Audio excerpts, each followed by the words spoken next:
الحمد للہ وحدہ والصلاة والسلام علی من لا نبی بعدہ وعلی آلہ واصحابہ الذین اوفوا عہدہ اما بعد بسم اللہ الرحمن الرحیم عن ابی ہریرہ رضی اللہ عنہ عن النبی صلی اللہ علیہ وسلم قال من غدا الى المسجد وراح اعد اللہ له نزله من الجنة كلما غدا او راح رواہ البخاری باب فضل من غدا الى المسجد۔ حضرت ابو ہریرہ رضی اللہ تعالیٰ عنہ سے روایت ہے کہ رسول خدا صلی اللہ علیہ وسلم نے ارشاد فرمایا، جو شخص صبح اور شام مسجد جاتا ہے اللہ تعالیٰ اس کے لیے جنت میں مہمانی کا انتظام فرماتے ہیں۔ جتنی مرتبہ صبح یا شام مسجد جاتا ہے اتنی ہی مرتبہ اللہ تعالیٰ اس کے لیے مہمانی کا انتظام فرماتے ہیں۔ حضرت ابو ہریرہ رضی اللہ تعالیٰ عنہ سے یہ روایت ہے، اور پہلے بھی عرض کیا جا چکا کہ حضرت ابو ہریرہ رضی اللہ تعالیٰ عنہ 7 ہجری میں مسلمان ہوئے، اور حضور علیہ الصلوۃ والسلام کے وصال 11 ہجری میں ہوا، اور آپ نے صرف 4 برس حضور علیہ الصلوۃ والسلام کی صحبت و زیارت اور ملاقات پائی، لیکن آپ کی روایات بہت زیادہ ہے۔ 5374 روایات آپ سے مروی ہے۔ آپ نے اس علم حاصل کرنے میں اور روایات حضور علیہ الصلوۃ والسلام سے سیکھنے میں بہت زیادہ مشقتیں اور تکلیفیں اٹھائی۔ خود کہتے ہیں کہ ایک مرتبہ مجھے بہت زیادہ بھوک لگی تھی، میں راستے میں بیٹھ گیا، جس سے حضرت ابو بکر، حضرت عمر رضی اللہ عنہما اور حضور علیہ الصلوۃ والسلام گزرا کرتے تھے۔ فرمایا حضرت ابو بکر آئے، میں نے مسئلہ دریافت کیا، اور خیال یہ تھا کہ باتوں باتوں میں اپنے گھر تک لے جائیں گے اور پھر مہمان نوازی کریں گے، جیسے ان حضرات کی عادت شریفہ تھی، لیکن انہوں نے صرف مسئلہ بتایا۔ پھر حضرت عمر رضی اللہ عنہ وہ آئے، ان سے مسئلہ پوچھا تو انہوں نے بھی مسئلہ بتایا اور گھر نہیں لے گئے۔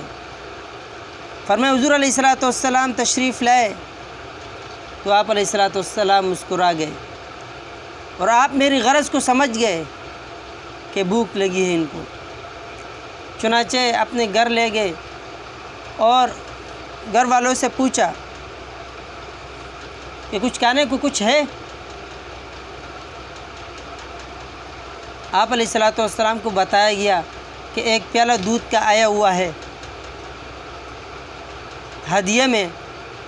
آپ علیہ الصلوۃ والسلام نے وہ پیالہ منگوایا۔ حضرت ابو ہریرہ رضی اللہ تعالیٰ عنہ سے فرمایا کہ جاؤ اہل صفہ کو بلا لاؤ۔ اہل صفہ کون تھے؟ یہ صحابہ کی ایک جماعت تھی جو ہر وقت حضور علیہ الصلوۃ والسلام کے در پر رہا کرتے تھے، گویا کہ حضور علیہ الصلوۃ والسلام کے خانقاہ کے لوگ تھے، آپ سے مسائل سیکھتے تھے اور آپ سے تعلیم سیکھتے تھے، احادیث اور قرآن و سنت سیکھتے تھے۔ فرمایا کہ میں نے دل میں سوچا ایک پیالہ ہے اور اب مجھے کہا جائے گا کہ انہی کو پلا لو، تو جو میں ان کو پلاؤں گا میرے لیے کیا بچے گا؟ فرمایا میں چاروں ناچار گیا اور اہل صفہ کے صحابہ کو بلا لایا۔ چنانچہ آپ علیہ الصلوۃ والسلام نے فرمایا کہ ابو ہریرہ ان کو پلاؤ۔ کہا میں ایک ایک کو پلانے لگا، سب سیر ہو گئے۔ آخر میں مجھے فرمایا کہ ابو ہریرہ پیو۔ میں نے پیا، پھر فرمایا کہ اور پیو۔ میں نے اور پیا، پھر فرمایا اور پیو۔ میں نے اور پیا، پھر میں نے حضور علیہ الصلوۃ والسلام سے کہا کہ بس میں تو اتنا پی چکا ہوں کہ مزید پینے کی گنجائش نہیں ہے۔ میرا عزیز دوستو، یہ وہ صحابہ تھے جنہوں نے تکالیف میں اس دین کو سیکھا اور پھر آگے پہنچایا۔ آپ کا یہ بھی معمول تھا کہ کھجور کی گٹلیوں پر تسبیحات پڑھا کرتے تھے۔ ایک تیلی ہوا کرتی تھی، اس میں کھجور کی گٹلیاں ہوتی تھی اور اس کو 3 حصے بنایا، رات کو 3 حصے بناتے تھے۔ ایک حصہ میں خود اللہ کی عبادت، دوسرے حصے میں ان کی جو اہلیہ تھی وہ عبادت کیا کرتی تھی، اور تیسرے حصے میں ان کا جو خادم تھا وہ عبادت کیا کرتا تھا۔ آپ کا یہ بھی معمول تھا کہ ایک تاگا ان کے پاس تھا جن میں گرے لگی ہوئی تھی، اور 1200 روزانہ استغفار کی ورد کیا کرتے تھے۔ وہ صحابہ جن کے لیے اللہ جل جلالہ نے قرآن کریم کے اندر بشارتیں فرمائی ہیں، اور وہ اللہ سے اتنے ڈرا کرتے تھے۔ حضرت ابو ہریرہ رضی اللہ تعالیٰ عنہ، آپ کو ابو ہریرہ کیوں کہتے ہیں؟ آپ کا نام عبداللہ ہے، بعض نے کہا کہ عبد الرحمن ہے۔ ہریرہ کہتے ہیں بلی کو۔ تو ایک مرتبہ آپ کے پاس ایک بلی تھی، حضور علیہ الصلوۃ والسلام نے جب دیکھا تو کہا کہ ابو ہریرہ، کہ بلی کا باپ ابو، بعض مرتبہ اس کا ابو کا معنی اہل کے لیے ہوتا ہے، بعض مرتبہ اس کا معنی والا کے لیے ہوتا ہے، یعنی بلی والا۔ تو جب حضور علیہ الصلوۃ والسلام کی زبان مبارک سے جو نام نکلا وہی نام سے وہ مشہور ہے، وہی نام ان کا پڑ گیا۔ آپ نے ایک مرتبہ حضور علیہ الصلوۃ والسلام سے اپنے حافظے کی شکایت کی کہ میں یاد کرتا ہوں لیکن مجھے یاد نہیں رہتے، بھول جاتا ہوں۔ آپ علیہ الصلوۃ والسلام نے چادر منگوایا اور اس چادر میں ہاتھ سے کچھ اشارہ فرمایا، اور پھر کہا کہ اب اس چادر کو اپنے سینے سے لگاؤ۔ فرمایا اس کے بعد پھر میں جو یاد کیا کرتا تھا نہیں بھولتا تھا۔ آپ کی روایت ہے عن ابی ہریرہ رضی اللہ عنہ، حضرت ابو ہریرہ رضی اللہ عنہ سے روایت عن نبی صلی اللہ علیہ وسلم قال، کہ نبی علیہ الصلوۃ والسلام نے فرمایا من غدا الی المسجد وراح اعد اللہ له نزلہ من الجنۃ کلما غدا او راح، کہ حضور علیہ الصلوۃ والسلام نے ارشاد فرمایا جو شخص صبح اور شام مسجد جاتا ہے اللہ تعالیٰ اس کے لیے جنت میں مہمانی کا انتظام فرماتے ہیں۔ جو اللہ کی مہمانی ہو، جب ہمارے کوئی مہمان آتے ہیں ہم کتنے ذوق و شوق سے ان کی خدمت کرتے ہیں تاکہ یہ ناراض نہ ہو جائے، اور جب اللہ جل جلالہ کس کی مہمانی کرے ساری دنیا ان کی ہے۔ اللہ پاک ہمیں نصیب فرمائے۔ تو جتنی مرتبہ صبح یا شام مسجد جاتا ہے اتنی مرتبہ اس کے لیے مہمانی کا انتظام فرماتے ہیں۔ یہ روایت امام بخاری رحمۃ اللہ علیہ نقل کی ہے۔ اب ہم سوچیں کہ ہماری صبح کی نماز وہ کہاں پر ہوتی ہے؟ ہم اپنے آپ کو بدلنے کے لیے تیار نہیں، لیکن اپنے پسند کی فیصلے اللہ سے کرنے کے لیے تیار ہے۔ وہ ہو جائے جو میرا جی چاہے، مجھے سکون بھی ملے، مجھے راحت بھی ملے، مجھے جو کچھ میں مانگوں اللہ پاک وہ مجھے عطا کرے، لیکن اللہ کے احکام کو ماننے کے لیے تیار نہیں۔ حضور علیہ الصلوۃ والسلام نے فرمایا کہ نماز جو شخص نماز کی پابندی کرتا ہے، اہتمام کرتا ہے 5 وقت کی، تو اس کی مثال ایسی ہے جیسے کسی کے گھر کے سامنے نہر ہو اور وہ روزانہ اس میں غسل کرتا ہو، تو جس طرح اس کے بدن پر میل کچیل نہیں رہتا، اسی طرح وہ بھی اللہ پاک گناہوں سے پاک کرتا ہے۔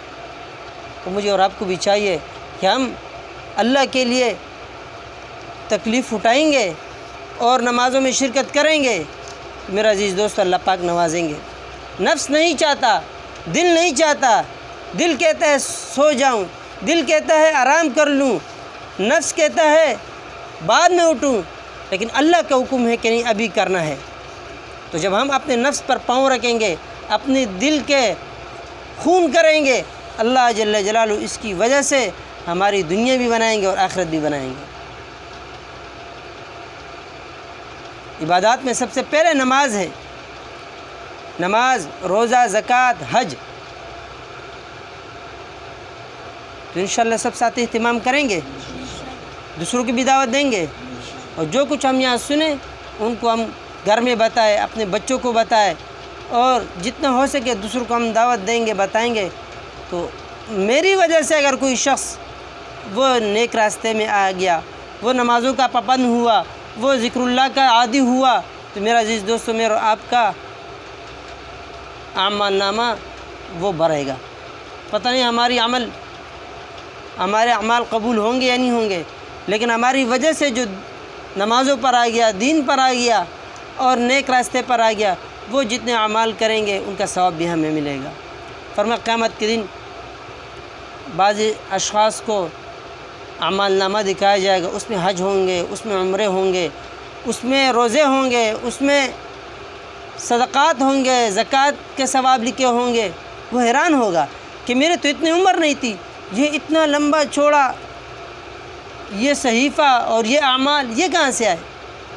انہیں بتایا جائے گا کہ آپ نے دوسرے کو دعوت دی تھی اور اس نے عمل کرنا شروع کیا تھا، اس کی وجہ سے آپ کو یہ ثواب ملا ہے۔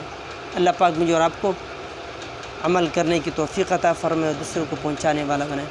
ربنا ظلمنا انفسنا ولم تغفر لنا وترحمنا لنكونن من الخاسرين يا حي يا قيوم برحمتك نستغيث اللهم اهدنا واهد بنا واجعلنا سببا لمن اهتدى اللهم اهد الإنس والجان جميعهما ربنا اغفر لنا ذنوبنا ولإخواننا الذين سبقونا بالإيمان ولا تجعل في قلوبنا غلا للذين آمنوا ربنا إنك رؤوف رحيم۔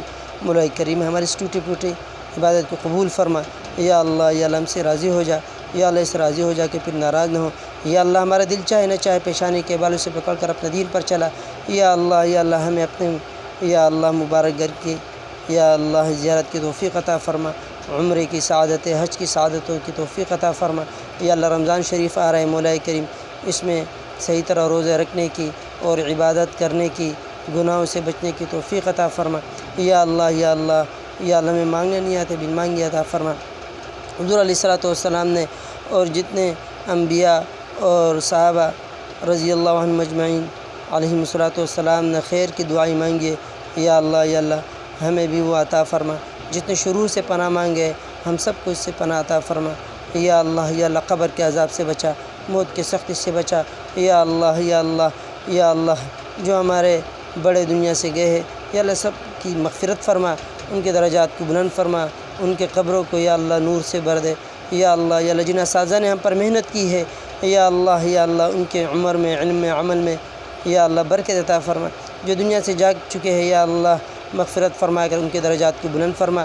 ہماری طرف سے یا اللہ ان سب کو جزائے خیر عطا فرما۔